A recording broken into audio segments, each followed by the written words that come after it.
Hello, Trishtale, everyone. So today here I'm teaching Kelsey na. So that means if in English, okay? So more detail I will explain with the examples.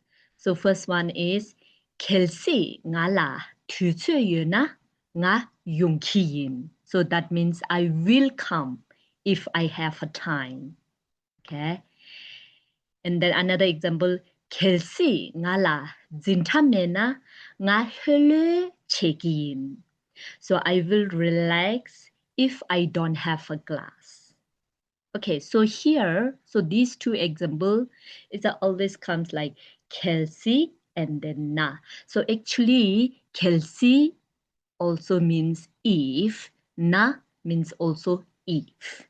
Okay, so if there is a Kelsey at the starting, and then na will come automatically in your sentence at the between. Okay, and then another example, charpa ma papna nga ngacho nyam to. So that means let's go together if it's not rain. Okay, and then another example, 걔랑 카꼼나 자통록낭. So that means please have a tea if you are thirsty. So see, in these two examples, there is no Kelsey at the starting. So it's only na. That means also if. Okay, so in the sentence, if there is only na, no need to put a Kelsey. Okay, it's okay to say only na.